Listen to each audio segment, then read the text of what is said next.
L'esprit de mort n'a aucun pouvoir sur un enfant de Dieu. Sur celle qui a la capacité de voir Naomi comme l'arche de Dieu. L'arche était peut-être en fer, embellie avec de l'or, mais cette arche-là est en train de transporter Christ, une préfiguration. Jésus, notre sauveur unique. Il n'y a pas d'autre. Il est le chemin, la vie et la vérité. Avec lui, nous ferons des exploits. Sans lui, nous ne pouvons rien faire. Il est le sauveur de l'humanité. Il est le tout-puissant. Il est la vérité qui nous amène à la gloire, à connaître le Père. Il est le glorieux sauveur. J'étais en train de dire ceci. Il y a un Dieu puissant qui est capable de changer. Ce Dieu-là, c'est Jésus. Ce Dieu-là, ce n'est pas ce que toi tu connais. Ce Dieu-là, ce n'est pas exaucé. Ce Dieu-là, ce n'est pas ton Père. Ce Dieu-là, ce n'est pas ta mentalité. Ce Dieu-là, c'est Jésus. Lorsque tu les reçois, la Bible déclare à tous ceux qui l'ont reçu, à tous ceux qui croient à son nom, il les a donné le privilège de devenir enfants de Dieu. Quand tu es enfant de Dieu, les parents de ce monde, vous êtes en train de s'inquiéter pour vos enfants maintenant. Et combien Dieu ne s'inquiète pas pour nous? Luc au chapitre 11. On va lire à partir du 24e jusqu'au 26e verset. Luc 11, 24 à 26. J'ai lu au nom de Jésus. Lorsque l'esprit impur est sorti d'un homme, il va dans les lieux arides pour chercher du repos. N'en trouvant point, il dit, je retourne dans ma maison d'où je suis sorti.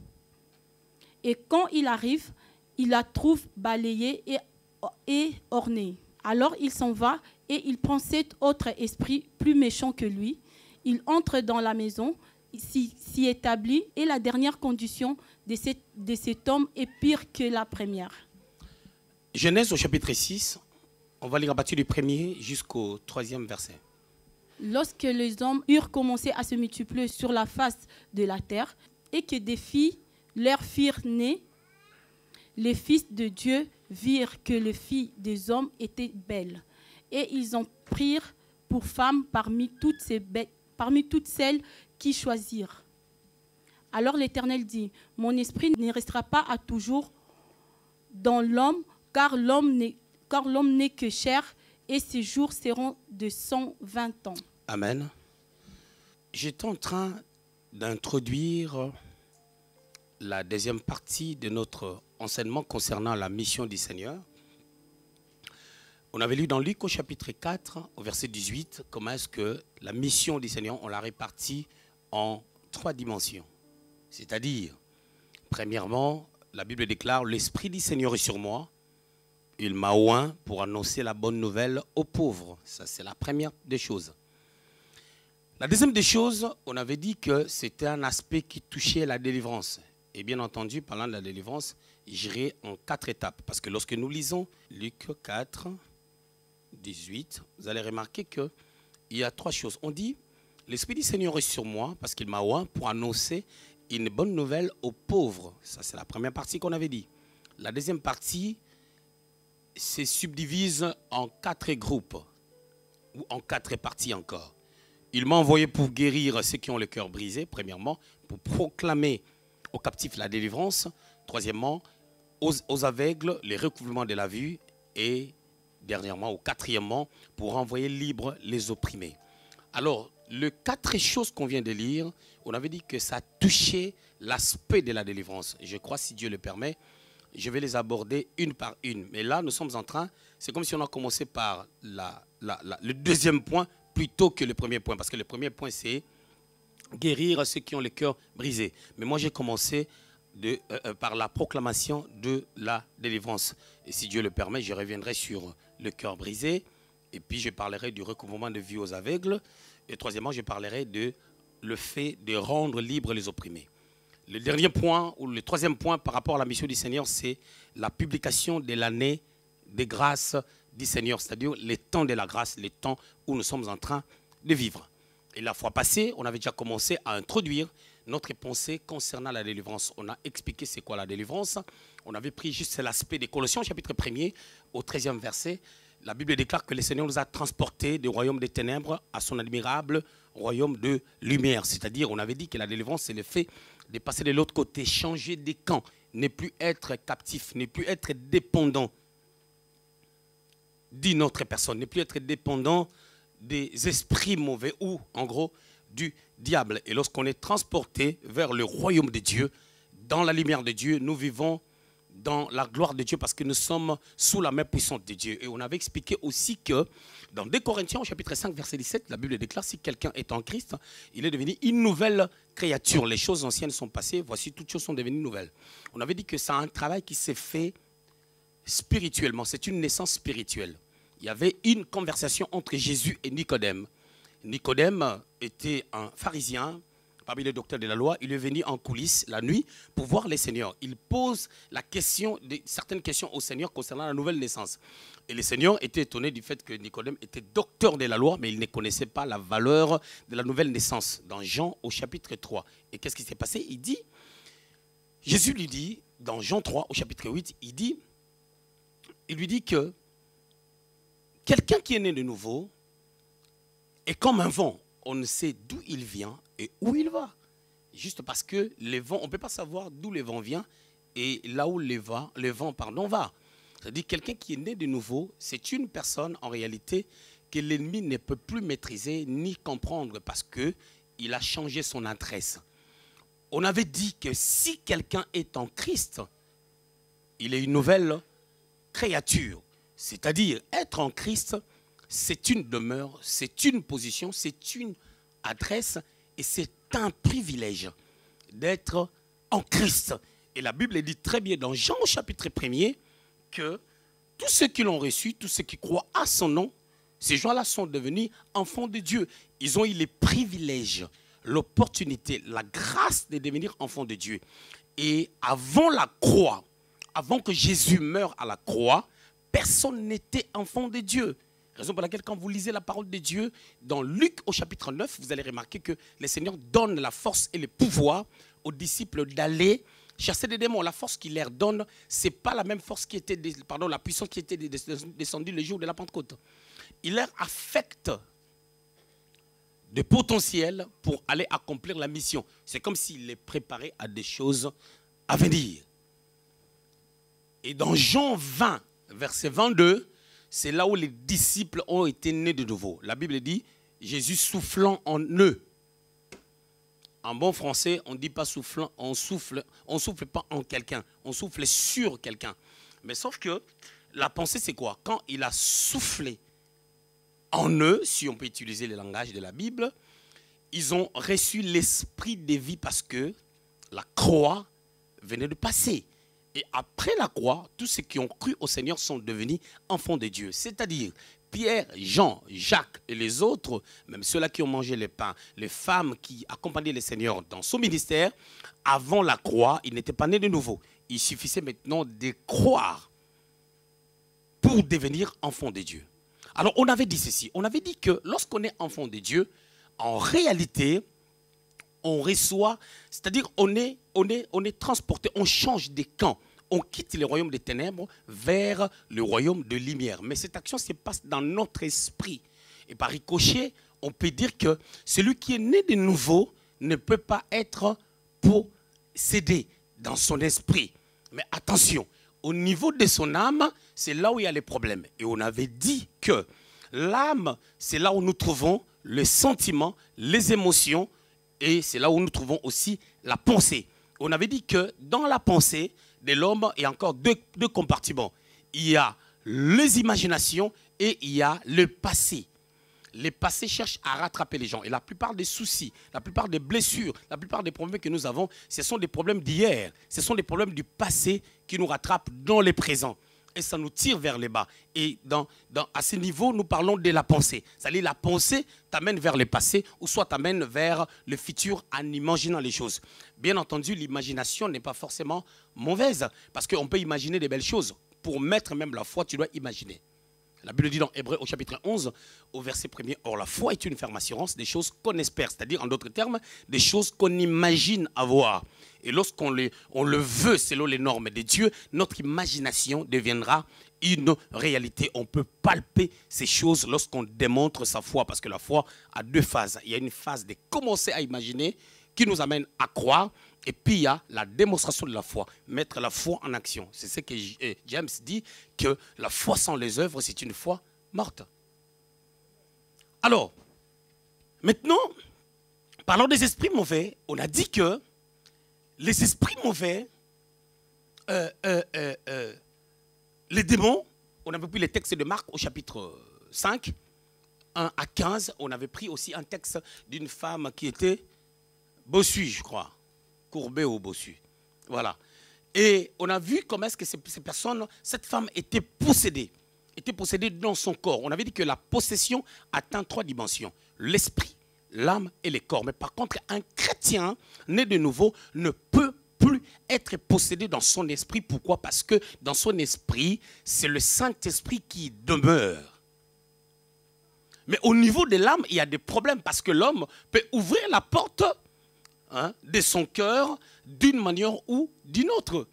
C'est pour cela que la Bible dit, garde ton cœur plus que tout. Parce qu'il y a une bataille spirituelle. Nous combattons une bataille spirituelle. Lorsque vous lisez Ephésiens au chapitre 6, vous allez remarquer une chose. Je vais lire ça tout à l'heure. Le chrétien, dans son âme, peut être possédé. Le chrétien, dans son âme, peut être possédé.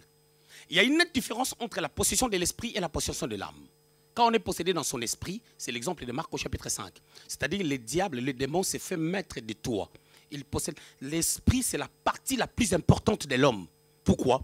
Lorsque Dieu a créé l'homme, il a d'abord créé son esprit. Je vous avais dit quoi? La Bible dit, créons l'homme, Genèse chapitre 1er, verset 26. Créons l'homme à notre image, à notre ressemblance. Créons. Il a créé sur base de néant. Il barra l'homme. Dieu barra l'homme. Il crée l'homme sur base de néant. C'est-à-dire rien n'existait. Créons l'homme. La matière, ça a été Dieu. Et ce qui a été produit, c'était Dieu. L'homme crée Dieu, crée Dieu. Parce que l'homme a été créé à l'image et à la ressemblance de Dieu. Mais vous allez remarquer une chose. Dans Genèse au chapitre 2, c'est là où on explique que Dieu forma l'homme. On ne forme quelque chose que sur base de la matière qu'on a déjà. Raison pour laquelle l'homme a été créé par le souffle de Dieu, mais l'homme a été formé au travers de la poussière. Au travers de la poussière. Quelqu'un me posera la question, et quand la femme a été formée? La femme a été formée au travers de la côte qui était a priori poussière. Parce que la côte faisait une partie du corps qui vient de la poussière. Et c'est cette côte-là qui a formé la femme. Mais quand Dieu a créé l'homme à son image et à sa ressemblance, en créant l'homme, l'esprit de la femme existait déjà dans l'homme. La côte n'a fait que mettre le corps. La côte a produit le corps de la femme. Et l'esprit de la femme était déjà dans l'homme. Parce que l'homme sort de Dieu et la femme sort de l'homme. Et les deux sortent de Dieu. Alors, quand l'homme naît de nouveau, l'homme revient comme Adam a été dans les jardins avant qu'il pêche. Maintenant, d'où nous viennent des problèmes de possession? J'ai tenté de parler des possessions de l'esprit, de l'âme et du corps. La possession du corps, c'est cette femme-là qu'on avait vue qui était bossue, qui avait un problème de santé. Et son problème était démoniaque. Le Seigneur a prié, c'était le jour du sabbat, et il y a eu la guérison authentique. Il y a des maladies qui viennent du diable, il y a des maladies. Ne soyons pas trop intellectuels pour dire « Oh, les gens exagèrent avec des démons, ainsi de suite et tout. » Vous savez, il y a des gens qui sont tellement intelligents, alors eux, ils croient que tout est naturel, le monde des ténèbres n'existe pas. Non, le monde des ténèbres existe. Le monde des ténèbres existe. Alors, parce que le monde des ténèbres existe, la Bible déclare dans 1 Pierre 5, verset 8, que votre adversaire, le diable, rôde comme un lion rugissant. Réjouir veut dire hurler, pousser des cris. C'est-à-dire le diable tout autour de nous, nous ne le voyons pas, mais il hurle, il a besoin de te prendre comme une proie. Et à ce niveau, lorsqu'on ne se conserve pas, lorsqu'on prend la vie comme dans des aventures, le diable rôde tout autour de nous, il a la facilité de pouvoir entrer. Les païens, généralement, sont possédés dans leur esprit. La possession de l'esprit amène le diable à être maître de la personne. L'exemple de Marc au chapitre 5, tu vois que la personne entre dans une conscience extrême. Le diable a amené cette personne de Marc au chapitre 5, les démons de Gadar, à pouvoir vivre dans des sépulcres. Il vit dans les cimetières. Il se meurtre ici. Il se coupe. Le sang coule, mais il ne sent pas. Il vit une vie normale. Et quand tu vois quelqu'un vivre dans une inconscience extrême, il faut se poser des questions. Mais pour nous les chrétiens, nous ne pouvons pas être possédés dans notre esprit sur le plan doctrinal à cause de Christ qui habite en nous par le Saint-Esprit. Alors, mais au niveau de notre âme, c'est là où il y a des problèmes. La possession de l'âme touche la réflexion, la mentalité, la façon de vivre de la personne. Les démoniaques de Gadar qui étaient possédés dans son esprit, il n'était pas lucide. Il a un problème de lucidité, il quitte la maison et il dort dans le cimetière. Mais une personne qui est possédée, qui est possédée dans son âme, gardera quand même sa lucidité. Il va, même s'il vit dans la débauche, il va aller dormir chez lui. Il ne va pas aller dormir dans le cimetière. Là, ça devient un autre problème. Ok. Je suis en train d'avancer doucement. On a vu la possession du corps par rapport, généralement, c'est les problèmes de santé. Nous avions lu des textes aujourd'hui. Aujourd'hui, je voulais parler du retour des 7. C'est une vérité. Mais la problématique, c'est quoi? Il y a des questions qui se posent par rapport aux esprits mauvais. Et d'autres personnes disent que l'histoire des esprits mauvais, on ne peut pas en parler dans la nouvelle alliance. C'est faux. Pourquoi? Parce que les paroles du Seigneur, les actes du Seigneur, en réalité, on le classe en première position sur le plan doctrinal. Avant qu'on fasse recours, tout ce que les apôtres ont fait, tout ce que les prophètes ont fait, avant de croire en ça, ça doit être vérifié par les actes de Christ et par ce que Christ a dit. Raison pour laquelle quand l'apôtre Paul parlait, il y a des choses qu'il disait, ce n'est pas le Seigneur, mais c'est moi. Comme lorsque Paul a parlé du mariage, il a dit, c'est lui qui veut ne pas marier sa femme. Il donne un avis selon lui. Et la personne qui est en train de parler était aussi un célibataire. La Bible dit, dans Éphésiens, au chapitre 2, je crois, si je ne me trompe, au verset 20, nous sommes édifiés par les fondements des apôtres et des prophètes et Jésus-Christ la pierre de l'angle. C'est-à-dire tout ce que les apôtres et les prophètes ont pu faire, c'est vérifié en Jésus. C'est-à-dire lorsqu'un apôtre de la Bible ou un prophète de la Bible, ou plus encore un apôtre de ces temps, me dit quelque chose qui ne cadre pas la pensée de Christ, la personne a tapé à côté. Alors, si nous croyons que Jésus est le maître de tout et qu'il transcende les dispensations et les temps, bien que ce qu'il a fait, c'était encore sous la loi, il est en train de préparer les gens à les introduire à la grâce. Et la personne qui nous introduit à la grâce doit avoir la bonne maîtrise de la grâce lui-même. C'est pour cela, dans Luc, au chapitre 4, au verset 18, on dit qu'il était venu aussi pour proclamer une année de grâce du Seigneur. Alors, nous avons un cas où on nous dit que si un démon quitte le corps, peu importe la manière dont les démons avaient possédé, ou peu importe la dimension dans laquelle les démons se reposaient. Parce qu'ils pouvaient se reposer dans l'esprit de l'homme, le cas du païen, dans l'âme de l'homme, le cas de tout le monde, ou dans le corps de l'homme, le cas de tout le monde. La Bible dit, si ces démons-là qui étaient dans les corps quittent les corps, il va dans le lieu aride. Ne trouvant pas du repos dans cet endroit, il va chercher à retourner dans l'endroit où ils étaient. Mais avant qu'on aborde d'abord ces sujets, j'aimerais qu'on étudie 7 choses concernant les démons. Qu'on voit d'abord 7 choses concernant les démons. La première des choses concernant les démons, ce sont des esprits d'origine satanique. Ce sont des esprits d'origine satanique, c'est-à-dire, ce sont des anges déchus. Donc, quelqu'un peut demander l'origine des démons. Les démons viennent d'où? Ézéchiel au chapitre 28, on nous parle à partir du 11e verset jusqu'en bas, on nous parle de l'histoire de Satan qui faisait un commerce. Ce commerce-là, c'était quoi? Il était en transit entre le ciel et la terre.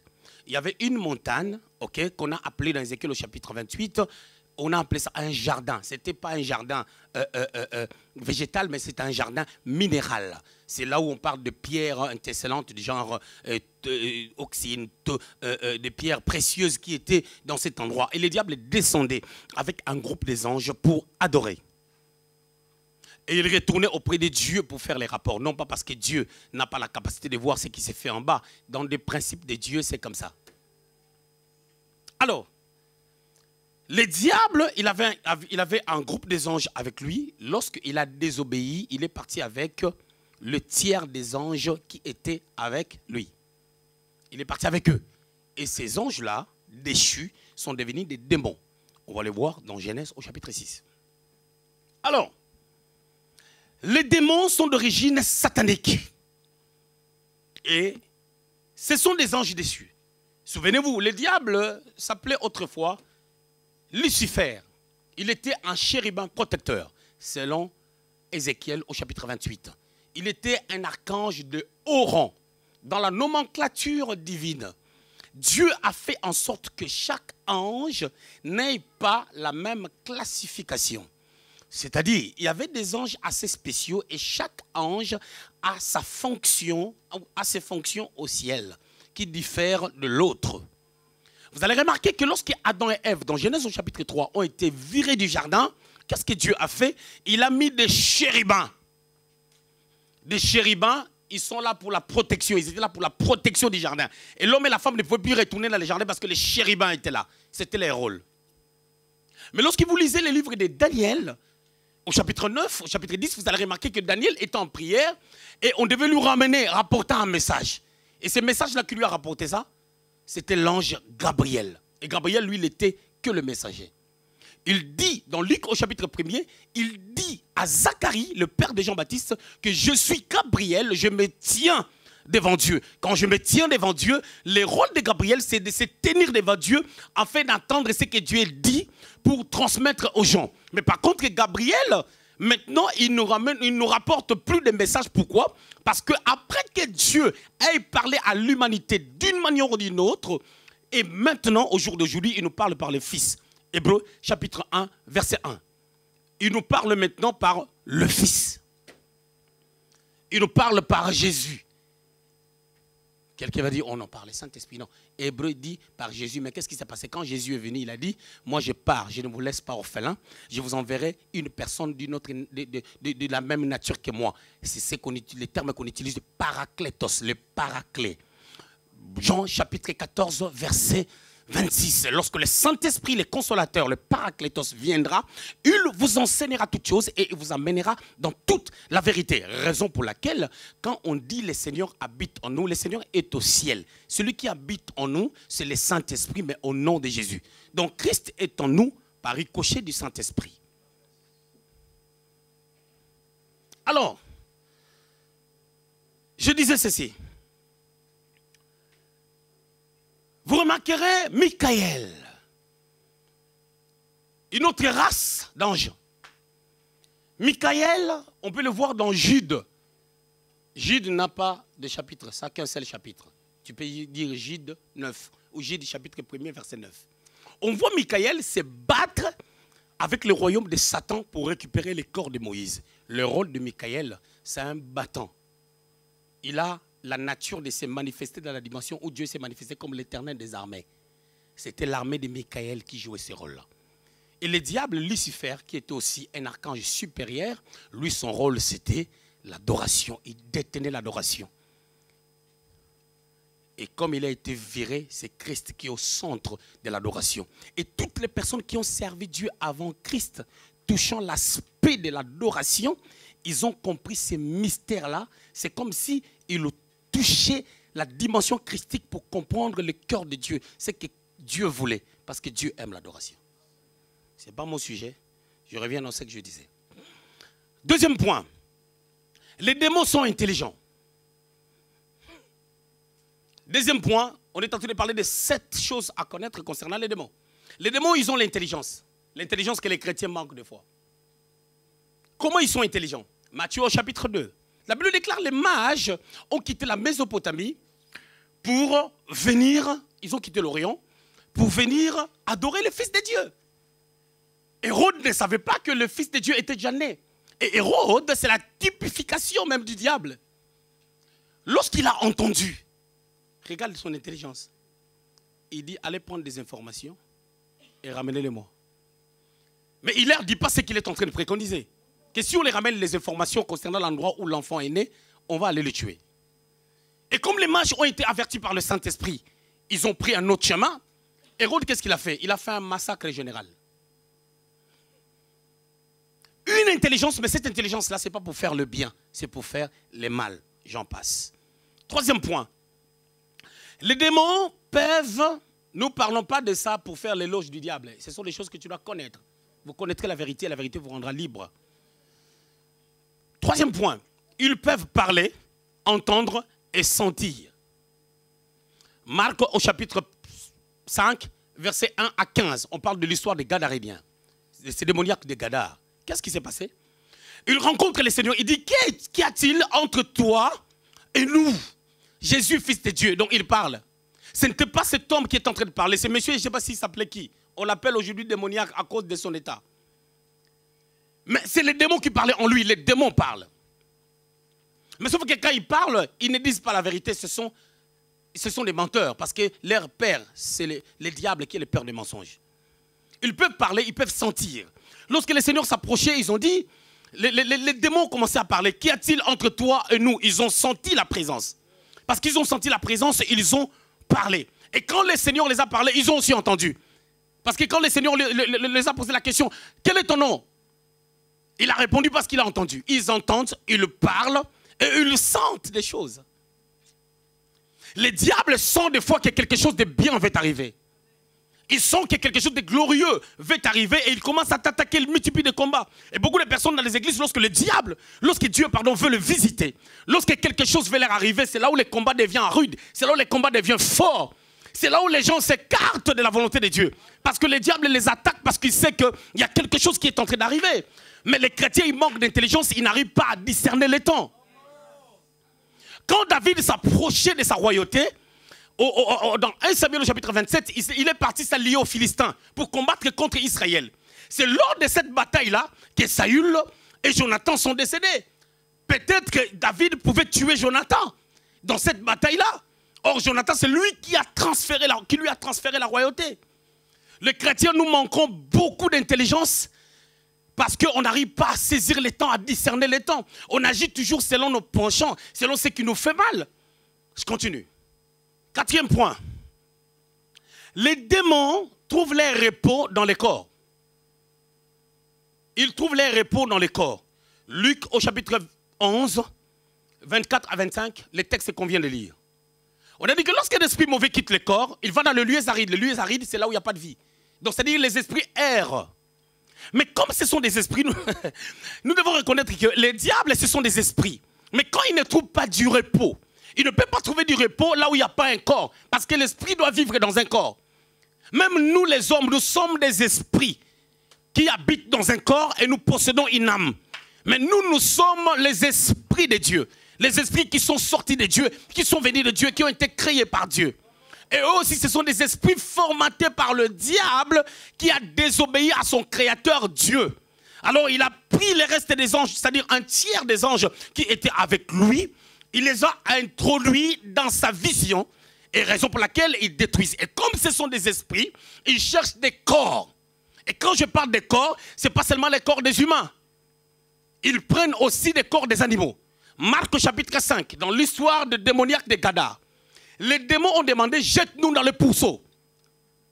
Jette-nous dans le pourceau. Quand on les a chassés du corps, ils étaient menacés. Ils ont dit, jette-nous dans le pourceau des porcs. Et vous savez qu'est-ce qui s'est passé? Quand les animaux, quand les porcs là ont été possédés par les démons, ils ont couru, ils se sont jetés dans la mer. Comme c'était des types de démons qui possèdent l'esprit et que le diable a un problème déjà à être lucide. Quand on les a possédés, ils se sont jetés dans la mer. Perte totale. Les démons les ont étourdis. Ils se sont jetés dans la mer. C'est pour ça que quand tu vois quelqu'un, tu vois une personne est en train de chouer lamentablement. Il va au mur. Quand la personne n'arrive pas à comprendre, il faut réfléchir. Ok. On reviendra sur ça. Je vous laisserai même poser des questions. On est dans quel point? 5e? 4e. 5e point maintenant. Ils peuvent être liés. Non, pardon. Ils ne peuvent être liés, les démons. Ils ne peuvent être liés. Marc chapitre 16, verset 17. Voici les miracles qui accompagneront ceux qui auront cru. À mon nom, ils le chasseront On ne lie pas les démons. Ce sont des esprits. On ne les lie pas. J'ai entendu même des chansons au Congo, à Kinshasa. On chante. On chante, oh, on lit des démons, on lit au nom de Jésus. Il y a des chansons des fois que les gens chantent. Hein. Il y a des chansons même, je dirais, qu'on a fait chanter aux gens. Ça n'a rien à voir avec la doctrine. J'ai entendu des chansons en Afrique. Oh, Noah, no way, Noah, no way. La Bible dit chanter à l'Éternel, chantez pas pour Noé. 6e point, on va aller vite. Les démons possèdent les corps des gens et oppressent les gens. Il y a une nette différence entre l'oppression et la possession. L'oppression, c'est quoi? Il y a d'autres personnes, hein, ils ne sont pas possédés, mais ils sont oppressés. L'oppression, c'est quand les démons n'agissent pas dans ton intérieur, mais dans ton extérieur. Les démons, ils te poussent des fois à faire des choses, aussitôt ils te laissent tranquille. Tu dis, ah, pourquoi j'ai fait ça? Et les oppressions sont remarquables des fois par les langages. Hein. Des choses qu'on dit, des actes des fois que nous posons. Après on s'est dit, mais on venait, mais attends, j'avais même reçu la prophétie même que je dois faire attention, mais pourquoi je peux faire ça? L'oppression. Et la possession, vous le savez, quand les démons se fait mettre de toi, soit dans ton âme ou dans ton corps, pour les cas des païens, dans leur esprit. Mais je vais vous poser une question. 1 Corinthiens chapitre 15, verset 5. Non, 1 Corinthiens chapitre 15, 1 à 5. On a dit qu'à l'église de Corinthe, il y avait un monsieur qui sortait avec la femme de son père. Pas qu'il a couché avec la femme de son père une fois, non. Ils étaient peinards, ils menaient leur vie tranquillement avec la femme de son père, comme Ribin a fait. Ribin a contrôlé la femme de son père, Bila. Maintenant, cette personne-là est dans quelle position? Il sortait avec la femme de son père. Il est peinard. Et puis l'église tolère ça. Et l'apôtre Paul dit, moi étant absent de corps, mais mon esprit étant assemblé avec vous, je sais déjà qui a fait de telles choses. 1 Corinthiens, c'est 1 Corinthiens 5, ouais, 1 Corinthiens 5, 1 à 5. Et c'était quelque chose qui était tolérable même à l'église. Parce que quand Paul écrit aux Corinthiens, l'église avait 5 ans. Quand il envoie la lettre aux Corinthiens, l'église avait 5 ans. Et cette église-là, ils avaient une mentalité qu'on appelait le vivre à la corinthienne. C'est-à-dire, à ce temps-là, quand quelqu'un est dans des péchés extrêmes, on dit c'est une vie à la corinthienne. Et l'église de Corinthe était différente de l'église de Rome, où les gens cherchaient à vivre selon Dieu. Je continue. Le 7e et le dernier point, les démons n'ont pas d'amour. Et ce sont des menteurs. Mais lorsqu'ils se manifestent, c'est comme s'ils te donnent l'amour. Lorsqu'ils te guident. Mon pasteur disait toujours qu'il y a un plaisir à pécher. Hein. Mais quand on pêche, c'est là où on va réaliser que le diable est mauvais. Il conduit Adam et Ève. Il fait comprendre à Adam et Ève que, écoutez, Dieu, est-ce que Dieu a-t-il réellement dit que les jours où vous en mangerez, vous mourrez? Et ils ont dit, si, c'est ce qu'il a dit. Il a dit non. Dieu sait que vous serez comme lui. Il les a amenés à une certaine dimension. Quand ils ont commis la faute, lui-même, il est venu les culpabiliser encore. Pareil avec Judas. Il a conduit Judas bel et bien à faire ce qu'il avait à faire. Lui-même, il a amené Judas à la culpabilité. Parce qu'il lui manque l'amour. Mais il y a quelque chose que j'aimerais dire. Quand j'avais dit que les démons cherchent un corps pour habiter, je voulais signaler quelque chose. Les démons peuvent créer, soit posséder un corps, soit créer un corps. Pour un temps. C'est là où nous allons parler. Genèse au chapitre 6. Versets 1 à 3. Je vais vous mettre la version parole de vérité. Là, tout à l'heure, on avait lu la version Louis II. Les êtres humains deviennent très nombreux sur la terre. Et ils mettent au monde des filles. Les habitants du ciel voient que les filles sont belles et ils choisissent leurs femmes parmi elles. Alors le Seigneur s'est dit, le souffle de vie que j'ai donné à l'être humain ne restera pas toujours en eux. Vous avez compris l'essence? On a dit les habitants du ciel ont vu que les filles des hommes étaient belles. les habitants du ciel sont venus. C'est qui les habitants du ciel? C'est nous. Les anges. Alors les anges des dieux, ce n'est pas Gabriel qui est venu draguer. Et là, nous voyons les anges déchus revêtir de corps pour venir draguer des femmes. Oh, come on. Vous comprenez que les anges déchus ont trouvé des corps. C'est ce que la Bible dit, ce n'est pas moi. Écoutez, je voulais dire ceci. Pour une forte destinée, quand tu as une grande destinée, des choses que tu peux vivre, des choses que le diable peut essayer de pouvoir faire afin de t'empêcher d'entrer dans ta gloire, ça peut avoir une dimension extrême. Raison pour laquelle la Bible nous invite à connaître Dieu. Galates 5, verset 16, la Bible déclare, vous connaîtrez, ainsi donc marchez sur l'esprit et vous n'accomplirez pas les désirs de la chair. Lorsque nous marchons sur l'esprit, nous n'allons pas accomplir les désirs de la chair. Donc les démons ont revêtu un corps. Maintenant, nous avions lu deux textes. Le premier texte nous dit que lorsqu'un esprit mauvais quitte le corps, il va dans le lieu aride, ne trouvant pas du repos, il cherche à retourner. C'est là où vous remarquerez que dans les églises, beaucoup de personnes ont l'air chassent des démons, mais les mêmes démons reviennent, on les chasse encore, on les rechasse encore. Pourquoi? Parce qu'ils ouvrent la porte au diable. Mais quelle est la porte qu'ils ouvrent au diable? C'est ce qui s'est passé dans les jardins d'Éden. L'homme était spirituel, l'homme était Dieu, l'homme était créé comme Dieu, à l'image et à la ressemblance de Dieu. L'homme n'avait jamais connu le monde, il n'avait jamais connu le péché, il n'avait jamais connu l'égarement. Je parle d'Adam et Ève quand ils étaient dans les jardins. Mais toi, tu as quand même des images de quand tu étais dans le monde. Il est plus facile que les diables puissent te ramener dans les choses que tu faisais dans le monde. Mais si les gens qui n'ont jamais connu le péché, qui n'ont jamais connu le mal, on est venu travailler leur âme pour les amener dans le faux. À combien de fortes raisons, toi qui connaissais le monde? Mais écoutez, non, mais qu'on ne se voile pas la face. Quand je deviens enfant de Dieu, si je ne sais pas parler la langue des doigts là, je n'en parlerai pas. Si tu ne sais pas parler l'anglais, même si tu nais de nouveau, tu ne parleras pas l'anglais. Pourquoi? C'est le domaine de l'âme, c'est le domaine de l'intelligence, c'est le domaine de la connaissance. C'est la même chose. On ne dit pas que si tu deviens enfant de Dieu, parce que ton esprit est régénéré, tu vas oublier le visage de ta mère biologique, parce que toi tu es né de nouveau. Quand ta maman va te parler, tu vas dire, maman, je ne suis pas ton fils, je suis né de nouveau. Ça ne se passe pas comme ça, mais dis donc. On réfléchit. On réfléchit, il y a des réalités. Mais raison pour laquelle je vous ai posé la question, si Adam et Ève, on pouvait les tromper. Parce qu'ils ont ouvert, ils ont donné l'accès. La Bible dit, ne donnez pas l'accès au diable. S'ils ont donné l'accès au diable. Écoutez, dans Éphésiens, au chapitre 5, au 8e verset, on est tenté de nous parler de l'attitude que les chrétiens devaient avoir.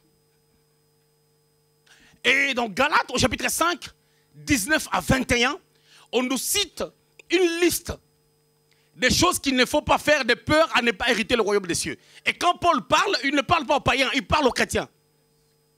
Il dit, voici donc les œuvres de la chair, l'ivrognerie, les querelles. Je vais vous lire ça. Pépé, tu peux mettre ça? Galates chapitre 5. Avant que je continue ma pensée rapidement, on m'a dit, là il reste 3 minutes. Alors, on va lire, on est là, come on. L'idolâtrie. Non, 19 frères. 19 d'abord. Or, les œuvres de la chair sont manifestées. Manifeste. Or, les œuvres de la chair sont manifestes.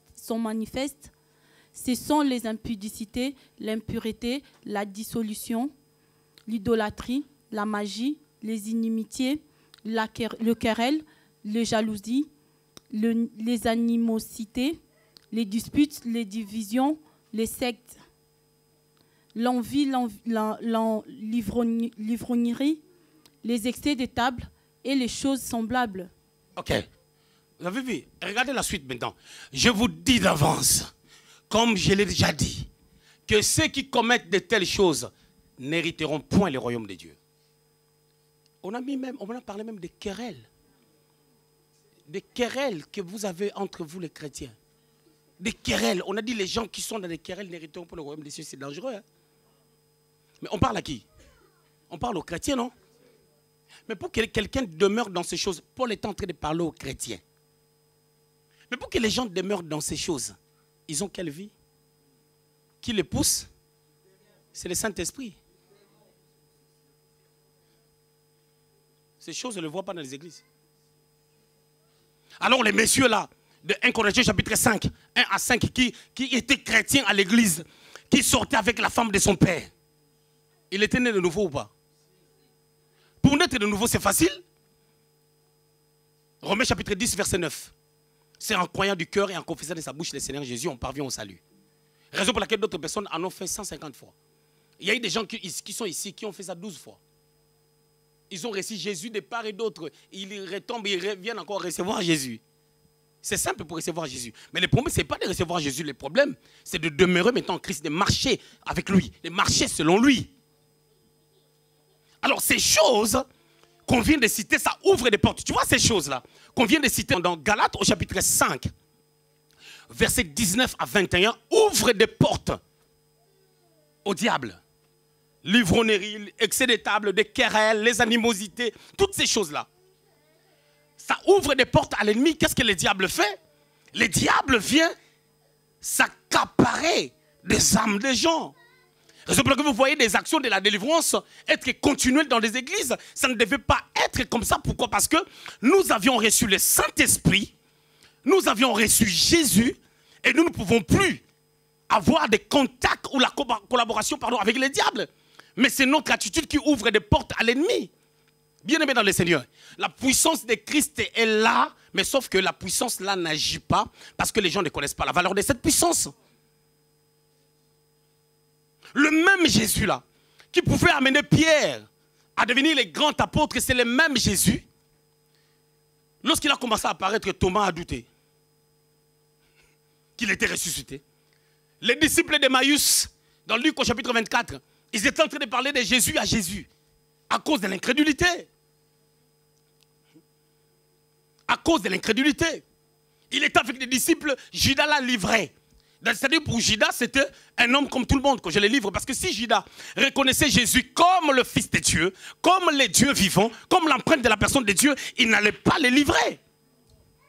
Et dans Genèse, au chapitre 6 qu'on a lu, on a compris que les esprits peuvent revêtir un corps pour venir faire le mal. C'est-à-dire qu'il y a tout un système que le diable organise afin de pouvoir détruire les enfants de Dieu. Jean 10 dit, le voleur ne vient que pour dérober, égorger et détruire. Mais moi, je suis venu afin que mes bébés aient la vie. C'est-à-dire qu'il s'organise bien. Qu'est-ce qui s'est passé? Le diable a été chassé. En réalité, le message commence là. Le diable a été précipité, il a été chassé. Et parce qu'il a été chassé, il ne voulait pas mourir seul. Il a dit, je vais faire une campagne, je vais amener les gens à s'éloigner de Dieu, à s'associer à moi. Parce que quelqu'un a dit, quand on échoue en groupe, c'est comme si ça soulage un peu. Mais quand on échoue seul, ça ne soulage pas parce que tout le monde a réussi. Alors ils ont mis un plan, ils ont dit que ces filles-là sont belles, seront attirées par des beaux gosses. Alors on doit revêtir des corps et puis on va venir les draguer. Et la suite c'est quoi?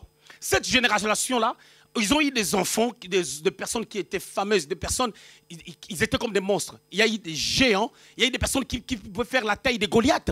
C'est sorti par ces unions, des anges déchus et des hommes, des filles des hommes.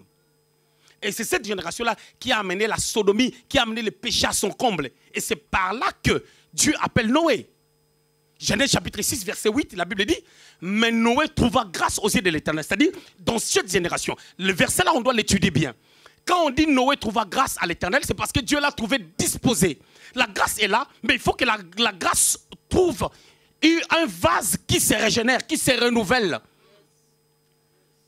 Jésus même dit, on ne met pas de vin nouveau dans des outres anciennes. Ce qui veut dire que l'outre nouvelle, c'est une personne qui se renouvelle, c'est-à-dire qui se connecte à la nouvelle tendance, qui se connecte à ce que Dieu veut. Et quand on dit Noé trouva grâce aux yeux de l'Éternel, c'est pas que cette grâce-là, tout le monde peut la trouver, non. Parce qu'il était disposé à écouter la voix de Dieu et à faire ce que Dieu allait lui demander. Parce que Dieu lui a dit quelque chose de difficile. Dieu lui a dit, tu vas construire l'âge parce que je vais détruire. Mais comment il peut croire à ça?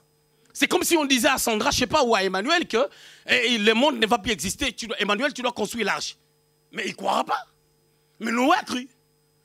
Mais c'était de la folie. Et la foi, c'est une folie pour ceux qui périssent. Quand tu entres dans une dimension prophétique, on te prend pour un fou. Il y a quelque chose qui se passe en deux temps. Quand quelqu'un s'étourdit d'une manière démoniaque, nous le prenons pour un fou. Et quand toi tu comprends des choses de Dieu, les gens te prennent aussi pour un fou. Tout le monde prend tout le monde comme un fou, mais quel est le vrai fou? Eh bien la problématique c'est quoi? Lorsqu'on est chrétien et qu'on connaît la vérité, mais on renie la vérité. Parce que les jugements, Pierre dit, va commencer dans la maison de Dieu. Quand tu connais la vérité et que tu réunis la vérité, c'est là où il y a le problème. C'est là où maintenant, les démons viennent. Écoutez, au temps de Job, Job au chapitre 1er, on voit Dieu sur son trône. Satan est venu aussi pour accuser Job. Maintenant, ça ne se fait plus. Parce que quand Jésus est mort, il a purifié non pas seulement ceux qui ont cru, il a purifié aussi le ciel. Et que le diable ne peut plus avoir l'accès devant Dieu. Mais comment dans le livre d'Apocalypse, on parle de lui comme étant l'accusateur de nos frères? Le diable continue à accuser les gens, mais sauf qu'il n'accuse pas les gens devant Dieu. Il accuse des gens où, par leur propre conscience et selon la parole de Dieu. Il met une balance entre la parole, la vie que tu mènes et la parole de Dieu. Et automatiquement ta conscience est jugée. Et quand ta conscience est jugée, lui il a l'accès sur ta personne, il commence à te manipuler. C'est ça qui amène les gens à demeurer dans certaines positions. C'est là où les délivrances sont perpétuelles. Bien aimé dans le Seigneur, les combats spirituels est une réalité. Paul enseigne les armures d'un combattant. Dans Ephésiens chapitre 6, à partir du 12e verset, on est en train d'enseigner des armures d'un combattant. Pourquoi? On a parlé à qui? Pourquoi les gens devaient avoir des armes? C'est parce que le diable rôde tout autour des chrétiens pour chercher à les détruire. Il faut que les chrétiens puissent s'armer. Et par ricochet, Paul pourra parler à Timothée, dans 1 Timothée 1, verset 20, de combattre les bons combats, mais celui de la foi. C'est-à-dire, quand on garde la foi, je ne parle pas de la foi d'acheter une maison ou d'acheter une voiture ou d'attendre un crédit qui sera accordé. Je parle de la foi qui t'amène à demeurer dans la parole de Dieu, à être stable dans les Écritures, à marcher sur l'esprit pour ne pas accomplir les désirs de la chair, parce que le diable ne croise pas les bras. Dieu nous a dit, dans le psaume de Moïse, psaume 90, Seigneur, apprends-nous à compter nos jours. C'est-à-dire nos jours sont comptés, sont limités, mais on n'arrive pas à compter nos jours. Pendant que le diable est en train d'avancer et de travailler, les chrétiens se tournissent par rapport à des pensées négatives, par rapport à des querelles, par rapport à des animosités, par rapport à l'ivrognerie, par rapport à tout et n'importe quoi. Un véritable homme de Dieu, véritablement roi, ne critique pas un autre serviteur de Dieu. Ce sont des théâtres, ce sont des conneries, ce sont des bavures. Et c'est démoniaque, et ce sont des gens qui sont possédés par le diable. Vous devez connaître la vérité afin que vous soyez réellement affranchis. Bien aimé dans le Seigneur, le royaume de Dieu existe. Et le diable aussi existe. Il travaille. Bien aimé, le diable est fort. Mais Dieu est plus fort. Et la force du diable devant la force de Dieu ne peut même pas tenir. Ma question est celle-ci. Est-ce que les chrétiens s'accordent à la force de Dieu? C'est ça les problématiques. Et la Bible pourra dire ceci: à mon nom vous chasserez des démons. C'est-à-dire lorsque tu as l'identité de Dieu, lorsque Christ demeure en toi, le démon ne peut pas avoir l'autorité sur ta personne. Oui, tu peux traverser des moments difficiles, tu peux traverser des moments de désert. Les gens peuvent dire que non, tu es possédé parce que tu manques telle ou telle chose. Mais je voulais te dire, si c'est un chemin de Dieu, si Dieu est en train de te préparer, ça c'est autre chose. Mais la plus grande question, est-ce que es-tu possédé ou pas? Est-ce que les démons sont revenus ou pas? Ma Bible dit, si un esprit mauvais quitte le corps, il ne va pas trouver du repos. Avant d'aller ailleurs, il va chercher d'abord sa maison. Là où il était, là où il a l'habitude, là où il a son lit. Est-ce que c'est ton corps? Bien aimé, dans la parole de Dieu, il faut l'équilibre. Si on ne prêche pas ces choses, les gens vont dire la grâce de Dieu est là. Ils vont faire tout ce qu'ils veulent. Romains chapitre 6, verset 1er. Pécherons-nous pour que la grâce surabonde? Paul répond loin de là. Parce que le salaire du péché, c'est la mort, dans l'ancienne et dans la nouvelle alliance.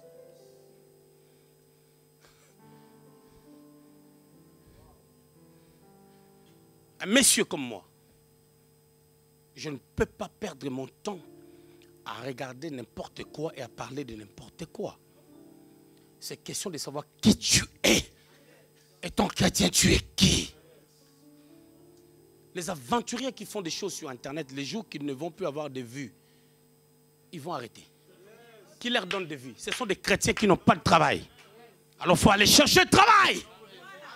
Celui qui ne travaille pas ne mange pas, la Bible dit. Que Dieu vous bénisse. L'esprit de mort n'a aucun pouvoir sur un enfant de Dieu. Sur celle qui a la capacité de voir Naomi comme l'arche de Dieu. L'arche était peut-être en fer, embellie avec de l'or, mais cette arche-là est en train de transporter Christ, une préfiguration. Jésus, notre sauveur unique. Il n'y a pas d'autre. Il est le chemin, la vie et la vérité. Avec lui, nous ferons des exploits. Sans lui, nous ne pouvons rien faire. Il est le sauveur de l'humanité. Il est le tout-puissant. Il est la vérité qui nous amène à la gloire, à connaître le Père. Il est le glorieux sauveur. J'étais en train de dire ceci. Il y a un Dieu puissant qui est capable de changer. Ce Dieu-là, c'est Jésus. Ce Dieu-là, ce n'est pas ce que toi tu connais. Ce Dieu-là, ce n'est pas exaucé. Ce Dieu-là, ce n'est pas ton Père. Ce Dieu-là, ce n'est pas ta mentalité. Ce Dieu-là, c'est Jésus. Lorsque tu les reçois, la Bible déclare à tous ceux qui l'ont reçu, à tous ceux qui croient à son nom, il les a donné le privilège de devenir enfants de Dieu. Quand tu es enfant de Dieu, les parents de ce monde, vous êtes en train de s'inquiéter pour vos enfants maintenant. Et combien Dieu ne s'inquiète pas pour nous?